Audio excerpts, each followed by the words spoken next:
আল্লাহ রাব্বুল আলামিন বলেন, ওয়ালাকাদ আতাইনা লুকমানাল হিকমাহ, আমি হযরত লোকমানকে হিকমত প্রদান করেছি, প্রজ্ঞা দান করেছি। হিকমত কাকে বলে?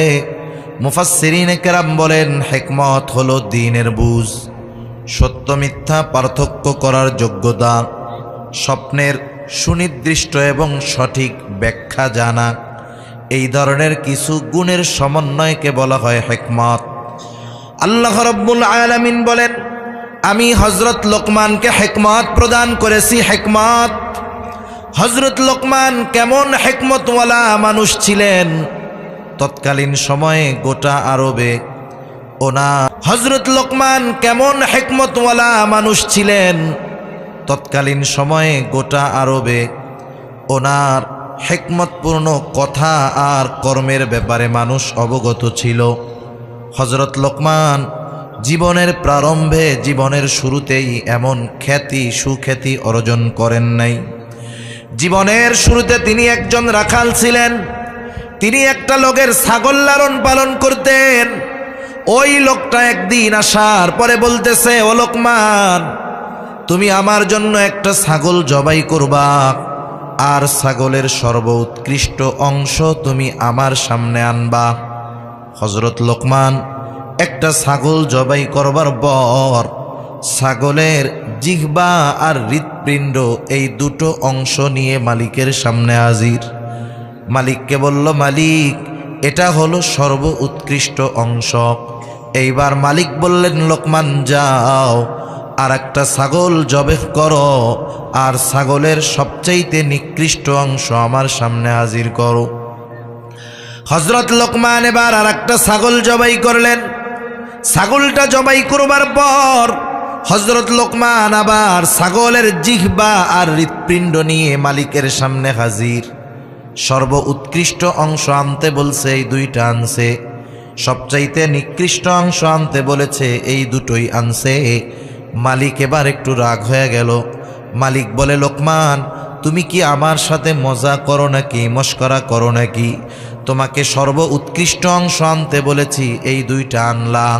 সর্বনিকৃষ্ট অংশ আনতে বললাম, এই দুইটাই আনলা, কারণটা কি? এইবার হযরত লোকমান মালিকের প্রশ্নের জবাবে বলতেছে, মালিক, কারো এই জিহ্বা আর অন্তর যদি ভালো হয়ে যায়, সে সর্ব উৎকৃষ্ট হয়ে যায়, আর যার এই দুইটা জিনিস খারাপ হয়ে যায়, সে সবচাইতে নিকৃষ্ট হয়ে যায়। হযরত লোকমান প্রজ্ঞাপূর্ণ কর্ম এবং কথার জন্য প্রসিদ্ধ ছিলেন। আরবের মধ্যে ওনার এই বিষয়গুলো সকলের কানে কানে পৌঁছায়া গেছে, জানা ছিল তিনি কেমন একজন বিদ্বান ব্যক্তি ছিলেন। সেই জন্য আমি আগেই বলেছি যে টাকা পয়সা ধন দৌলত শুধু যে নেয়ামত তা নয়, দ্বীনের বুঝ, দ্বীনের উপরে চলতে পারা, দ্বীনের জ্ঞান, ইলম, এটাও বড় নেয়ামত, এটাও বড় নেয়ামত। তাহলে আল্লাহ তাআলা হযরত লোকমানকে প্রজ্ঞা দান করছে, হিকমত দান করছে, দ্বীনের বুঝ দান করছে। বলেন, এটা আল্লাহর পক্ষ থেকে হযরত লোকমানকে দেওয়া অন্যতম নেয়ামত কিনা? নেয়ামত যদি পাই আমরা, নেয়ামতের কি করার দরকার? শুকরিয়া আদায় করার দরকার। আপনাদের ঘুম আসতেছে নাকি? তাকবীর দেন তো, নারায়ে তাকবীর। এই তো, একটু আমি যখন জিজ্ঞাসা করব কিছু কথা, আপনারা একটু যদি জবান খুলে জবাবটা দেন, আমি বুঝবো যে আপনারা ঘুমাইতেছেন না। নাইলে আপনাদের ঘুম আসলে আমারও ঘুম আসতে পারে। একটু জবাব দিবেন ইনশাআল্লাহ। দেওয়া যাবে না? আমি দীর্ঘ রাত করব না, অনেক রাত করব না ইনশাআল্লাহ। তাহলে ইলম, জ্ঞান, দ্বীনের বুঝ, এগুলা অন্যতম দামি এক নেয়ামত, ঠিক কিনা? তাহলে নেয়ামত পাবার পরে কার শুকরিয়া আদায় করতে হয়? আল্লাহ রাব্বুল আলামিন সেই কথাই বলেন, আমি হযরত লোকমানকে হিকমত দান করেছি, আর হিকমত হলো নেয়ামত। আল্লাহ তাআলা বলেন, নেয়ামত দান করলাম, এই হিকমত নামক নেয়ামত কেন? আনিশকুরুলিল্লাহ, যাতে করে হযরত লোকমান আল্লাহ তাআলার কৃতজ্ঞতা প্রকাশ করে। আর যদি কৃতজ্ঞতা প্রকাশ করা হয় নেয়ামত পাওয়ার পরে, তাহলে লাভ আমাদের। আল্লাহ তাআলা বলেন, ওয়ামান ইয়াশকুর ফাইন্নামা ইয়াশকুরু লিনাফসিহি। আল্লাহ তাআলা বলেন, যে নেয়ামতের কৃতজ্ঞতা প্রকাশ করে সে সেইটা নিজের জন্য করে। কারণ আমি আপনি যদি নেয়ামত পাবার পর ওই নেয়ামতের কৃতজ্ঞতা প্রকাশ করি, আল্লাহ তাআলা জানায় দেন, লা ইন শাকারতুম লা আযীদান্নাকুম ওয়া লা ইন কাফারতুম ইন্না আযাবী লাশাদীদ। আল্লাহ তাআলা বলেন, লা ইন শাকারতুম, তোমরা যদি কৃতজ্ঞতা প্রকাশ করো তথা নেয়ামত পাবার পর তোমরা যদি কৃতজ্ঞতা প্রকাশ করো, তাহলে কি হবে? আল্লাহ তাআলা তাকিদ যোগ করে বলেন, লা আযীদান্নাকুম, আমি অবশ্যই অবশ্যই তোমাকে বাড়ায়া দিব। নেয়ামতের কৃতজ্ঞতা প্রকাশ করার কারণে নেয়ামত আমি আল্লাহ বাড়ায়া দিব। এরপরে আল্লাহ তাআলা বলেন ওমাই ইয়াকফুর ফাইন্নাল্লাহা গনিয়্যুন হামিদ। আর যে কুফরি করে, নেয়ামতের কৃতজ্ঞতা প্রকাশ করে না, সে জেনে রাখুক আল্লাহ তাআলা হলেন অমুখাপেক্ষী সপ্রশংসিত এক মহান সত্তা। আমরা যদি মনে করি আমরা কৃতজ্ঞতা প্রকাশ করলে আল্লাহ তাআলার লাভ, বিষয়টা এমন নয়। আমরা যদি মনে করি কৃতজ্ঞতা প্রকাশ করলে না করলে আল্লাহ তাআলার লস, এমনটা নয়। বরং সারা পৃথিবীর মানুষ যদি না শুকরগুজার বান্দা হয়ে যায়, আল্লাহ তাআলার কোনো ক্ষতি হবে না। সারা দুনিয়ার সব মানুষ যদি শুকরগুজার বান্দা হয়ে যায়, এতেও আল্লাহ তাআলার কোনো লাভ হবে না। এর মানে শুকরিয়া আদায় করলে লাভ আমাদের, শুকরিয়া আদায় না করলে ক্ষতিও আমাদের। হযরত লোকমান একদিন বক্তব্য দিচ্ছেন, মানুষের সামনে ওয়াজ করবেন। এখন তো আধুনিক প্রযুক্তির জামানা। হযরত লোকমানের সময় তো আর এই প্রযুক্তি ছিল না।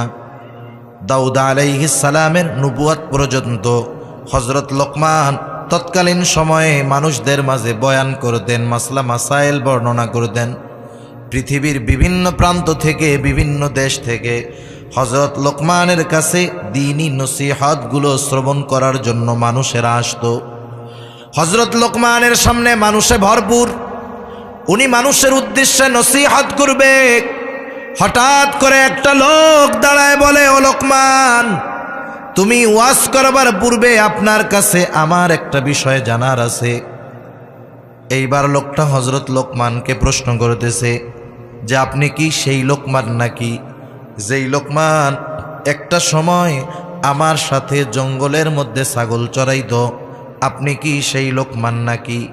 হযরত লোকমান কোনো টালবাহানা করেন নাই, তিনি সাথে সাথে জবাবে বললেন, হ্যাঁ, আমি হইলাম ওই লোকমান।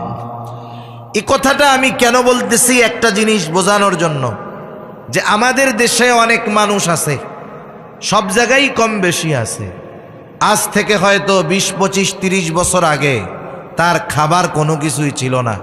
নুন আনতে পান্তা পুরাইতো, গায়ে দেওয়ার জামা ছিল না, পায়ে দেওয়ার জুতা ছিল না। কিন্তু 30 বছর পর ভাগ্যের পরিবর্তন, আজকে সে 10 তলা 20 তলা বাড়ির মালিক, অনেক বড় বড় গাড়ির মালিক, অনেক জাহাজের মালিক, অনেক পোশাক জুতা তার ঘরের মধ্যে আছে, বড় উঁচু উঁচু বিল্ডিং, অনেক জমির মালিক। এক সময় ছিল না, এখন আছে। দিছে কে? কিছু মানুষ আছে, সবাই না। মানুষের সামনে যদি আপনি তাকে ওই কথা স্মরণ করায় দেন যে ভাই, আজকে থেকে 30 বছর আগে আপনার কিছুই ছিল না, আজকে আল্লাহ আপনারে কত কিছু দিছে, তার ওই কষ্টের অতীত স্বীকার করতে সে লজ্জা পায়। মানুষের সামনে তখন বলে, এই মিয়া রাখো, আমি ধন সম্পদওয়ালা ছিলাম পূর্বপুরুষ থেকে, আমার আগের 14 পুরুষ সব কোটিপতি আছিল। ঠিক কিনা? আবার আর একদল আল্লাহর বান্দা আছে, এক সময় কিছু ছিল না, এখন আল্লাহ অনেক কিছু দিছে।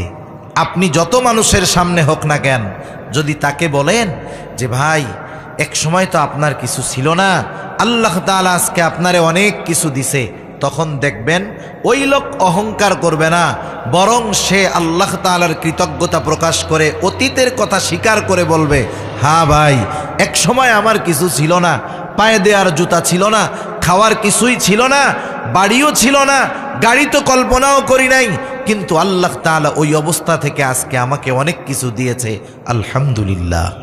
এরকম বলার লোক আছে না নাই? আবার আল্লাহ ছিল না দিছে অস্বীকার করার লোক আছে না নাই? মনে রাখবেন, যেই মানুষগুলো কষ্টের অতীতকে অস্বীকার করে বর্তমানে ভালো আছে, কিন্তু কষ্টের অতীতকে অস্বীকার করে, এরা নাশকরগুজার বান্দা, ঠিক কিনা বলেন? এদের সম্পদ একটা সময় হয়তো আল্লাহ তাআলা কেড়ে নিয়ে যাবে। বনি ইসরাইলের 3 ব্যক্তির ঘটনা, এটা তো আমাদের কম বেশি জানা, এরপরেও বলি যে কেন নেয়ামতের শুকরিয়া আদায় করার দরকার। আল্লাহ রাব্বুল আলামিন বনি ইসরাইলের মধ্যে 3 জন লোক ছিল। একজন ছিল কুষ্ঠরোগী, যার গায়ের মধ্যে ওই রকম সব কুষ্ঠরোগ ছিল, মানুষেরা তার কাছে যাইতো না, কাছে গেলে দূর দূর করে তাড়ায়া দিত। আর একজন ছিল টাক, মাথার মধ্যে চুল নাই। আর একজন ছিল অন্ধ। এই 3টা লোকের আফসোস, কুষ্ঠরোগী আফসোস করতো আর বলতো, আমার চামড়াটা যদি সুন্দর হয়ে যাইতো তাহলে কতই না ভালো হতো। টাক মাথাওয়ালা বলতো, আমার মাথায় যদি চুল গজাইতো কতই না ভালো হতো।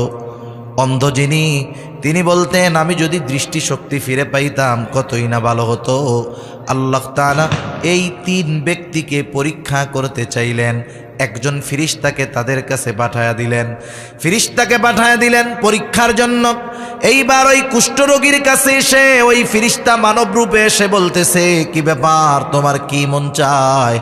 বলে, আমার চামড়াটা যদি ভালো হইতো, কুষ্ঠরোগটা যদি সাইরা যাইতো তাহলে খুব ভালো হইতো। আমি মানুষের কাছে গেলে মানুষ আমার থেকে দূরে সরে যায়, আমার কাছে কেউ আসতে চায় না। এইবার ওই লোক ফেরেশতা ওই কুষ্ঠরোগীর গায়ে হাত বুলায়া দিল, মুহূর্তের মধ্যে তার কুষ্ঠরোগ সেরে গেল, চামড়াটা সুন্দর হয়ে গেল। এইবার তাকে বলল, তোমার কি প্রয়োজন, কি হলে তুমি জীবিকা নির্বাহ করতে পারবা? এবার বলতেছে, আমার যদি একটা উষ্টি হইতো তাহলে আমার খুব ভালো হইতো। এইবার ওই মানবরূপী ফেরেশতা ওই লোকটাকে একটা গর্ভবতী উট প্রদান করলো। এবার বলল, আল্লাহ তাআলা এটার মধ্যে বরকত দিবে, তুমি এটা দিয়ে তোমার জীবিকা উপার্জন করতে পারবা। এইবার সে চলে গেল ওই টাক মাথার কাছে, যার চুল নাই। যাওয়ার পরে বলতেছে, তোমার কি কামনা? বলে, আমার মাথায় যদি চুল গজাইতো কতই না ভালো হতো। এইবার তার মাথায় হাত বুলায়া দিল, মাথায় চুল গজায় গেল। তোমার জীবিকা নির্বাহের জন্য কি দরকার? বলে, আমার যদি একটা গাভী হইতো, গাভী, এটার বাচ্চা দিয়ে আমি এটার মাধ্যমে জীবিকা উপার্জন করতে পারতাম। তার জন্য একটা গর্ভবতী গাভীর ব্যবস্থা করা হলো, দোয়া করে দেওয়া হলো, তোমার এটার মধ্যে আল্লাহ তাআলা বরকত দিবে, তুমি এটা দিয়ে জীবিকা নির্বাহ করবা। এইবার অন্ধ লোকের কাছে গেল ফেরেশতা, যাওয়ার পরে বলে, তোমার কি কামনা, কি বাসনা? বলে, আমার বড় আশা, আমার যদি চোখ দুটো ভালো হতো, দৃষ্টিশক্তি যদি ফিরে পাইতাম অনেক ভালো হইতো। এইবার ফেরেশতা তার চোখের উপরে হাত বুলায়া দিল, দৃষ্টিশক্তি ফিরে পাইল। তোমার কি চাওয়ার আছে যার দ্বারা তুমি তোমার জীবিকা নির্বাহ করতে পারবা? এইবার ওই লোকটা বলল, আমার যদি একটা ছাগল হইতো তাহলে আমি এটার মাধ্যমে জীবিকা নির্বাহ করতে পারতাম। তার জন্য একটা গর্ভবতী ছাগলের ব্যবস্থা করা হলো। দীর্ঘদিন চলে গেছে, গরুওয়ালা অনেক গরুর মালিক হয়ে গেছে, উটওয়ালা অনেক উটের মালিক হয়ে গেছে, ছাগলওয়ালা অনেক ছাগলের মালিক হয়ে গেছে। এক সময় কিছুই ছিল না, কিন্তু আরেক সময় তাদের এত সম্পদ যিনি দিলেন তিনি কে? আল্লাহ তাআলা আবার চাইলেন এই 3 বান্দাকে পরীক্ষা নেওয়া হবে। আল্লাহ তাআলা ফেরেশতাকে পাঠিয়ে দিলেন, যাও এদেরকে আবার পরীক্ষা করো। এইবার ফেরেশতা আবার মানব রূপে ওই উটওয়ালা উটের মালিক, এক সময় তো ছিল গরিব, এখন অনেক সম্পদওয়ালা ধনী। মনিটরের আওয়াজটা বাড়ান একটু ভাই, মনিটরের আওয়াজটা একটু বাড়ান। এক সময় কিছুই ছিল না, এখন তো অনেক সম্পদের মালিক। এইবার ওই মানবরূপী ফিরিস্তা ওই উটের মালিকের কাছে গিয়ে বলে, ও ভাই, আমি অনেক দূরের একজন মুসাফির, আমাকে আমার বাড়িতে ফিরতে হবে, অনেক রাস্তা, আমার তো কোনো কিছুই নাই। আল্লাহ তাআলা তো তোমাকে অনেক উট দিয়েছে, তুমি যদি একটা উট আমাকে দিতা, এর মাধ্যমে আমি আমার গন্তব্যে পৌঁছায়া যাইতে পারতাম। মনে রাখবেন, কিছু লোক আছে ওর সম্পদ যত বাড়ে কিপটামিও তত বাড়ে, কৃপণতাও তত বাড়তে থাকে। কারুনের নাম শুনছেন না? কারুনের সম্পদ যত বাড়তেছিল, কারুনের কৃপণতাও তত বাড়তেছিল। এক সময় কারুন চিন্তা করা শুরু করলো, এত খাওয়ার কি দরকার, 3 বেলায় 3 রুটি খাইলেই তো হয়ে যায়। এই চিন্তা কইরা সকালে 1 রুটি, দুপুরে আর 1 রুটি, রাত্রে আর 1 রুটি। কিছুদিন পরে চিন্তা করতেছে 3 রুটির কি দরকার, 2টা খাইলেই তো হয়, এবার 2টা খাওয়া ধরছে। এরপরে কিছুদিন পরে পেট তো শুকাইয়া গেছে একবারে, এখন পেটেই তো জায়গা নাই। কিছুদিন পরে চিন্তা করে 2 রুটির কি দরকার, 1টা খাইলেই তো হয়। এইভাবে দিন যায়, কারুনের সম্পদও বাড়ে, কৃপণতাও বাড়ে। সেজন্য সমাজে অনেক মানুষ দেখবেন কিপটামি করলে কি কয় জানেন? কারুনের মতো কিপটা বলে না, এরকম বলে। কিছু সম্পদওয়ালা আছে, সম্পদ বাড়ে আর তার কৃপণতাও বাড়ে। এবার যখন তাকে বললে একটা উট যদি দিতা আমি আমার গন্তব্যে পৌঁছাইতে পারতাম, আর ওই লোকটা বলে না না, কোনো উট দেওয়া যাবে না। এইবার ওই মানবরূপী ফিরিস্তা তাকে বলতেছে, ও ভাই, একটা সময় তো তোমার চামড়ার মধ্যে রোগ ছিল, কুষ্ঠরোগী তুমি ছিলা, মানুষেরা তোমারে ঘৃণা করত, তোমার কাছে কেউ আসতো না, তুমি মানুষের কাছেও ভিড়তে পারতা না। এক সময় তোমার কিছুই ছিল না, আল্লাহ তাআলা দয়া করে তোমার কুষ্ঠরোগ ভালো করলেন, তোমাকে এত সম্পদ দিলেন। এইবার ওই লোকটা কয় কি, এইসব কিছুই না, আমি আমার পূর্বপুরুষ থেকেই ধনী। তার মানে চিন্তা করেন, ওর অতীতকে অস্বীকার করার দ্বারা এটাই স্পষ্ট হলো ও নাশকরগুজার বান্দা। এইবার ফিরিস্তা তার জন্য দোয়া করছে, তোমার কথা যদি মিথ্যা হয় তাইলে আল্লাহ যেন তোমারে আগের অবস্থায় ফিরাইয়া দেয়। চলে গেছে আর একজনের কাছে। এইবার গরুওয়ালার কাছে গিয়ে বলে, ভাই, আমি অনেক দূরের মুসাফির, আমার গন্তব্য অনেক দূর, আমার কিছুই নাই, আমাকে যদি তোমার গরুর পাল থেকে একটা গরু দিতা আমি আমার গন্তব্যে পৌঁছায়া যাইতে পারতাম। আল্লাহ তাআলা তোমাকে অনেক সম্পদ দিয়েছে। এইবার গরুওয়ালাও তাকে একটা গরু দিতে অস্বীকৃতি জ্ঞাপন করলো। এইবার ওই ফিরিস্তা বলতেছে যে, শোনো, একটা সময় তোমার মাথার মধ্যে কোনো চুল ছিল না, মানুষেরা তোমার কাছে আসতো না, তুমিও লজ্জায় মানুষের কাছে যাইতা না, কিছুই ছিল না তোমার। আল্লাহ তাআলা আজকে তোমাকে অনেক সম্পদ দিয়েছে। এইবার ওই লোকটা বলতেছে, সব মিথ্যা কথা, আমার পূর্বপুরুষ থেকেই আমি ধনী। এইবার ফিরিস্তা বলল, ঠিক আছে, তোমার কথাটা যদি মিথ্যা হয় আল্লাহ তাআলা যেন তোমাকে আগের অবস্থায় ফিরায়া দেয়।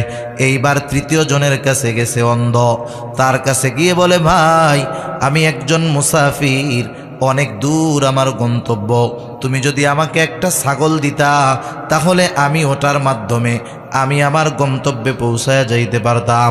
এইবার ছাগলওয়ালা বলতেছে, একটা না, তোমার যতগুলো লাগে তুমি নিয়ে যাও, যতগুলো প্রয়োজন নিয়ে যাও, কোনো অসুবিধা নাই, আমার তো একটা সময় কিছুই ছিল না, আল্লাহ তাআলা আমাকে এখন দিয়েছে, যেহেতু আল্লাহ দিয়েছে তুমি মুসাফির, তোমার যতগুলো লাগে তুমি নিয়ে যাও।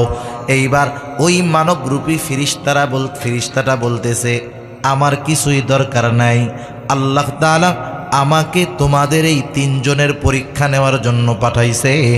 আগের 2 জন নাশকরগুজার বান্দা পরীক্ষায় ফেল, আল্লাহ তাআলা তাদেরকে আগের অবস্থায় ফিরাইয়া দিবে, তুমি পরীক্ষায় পাস।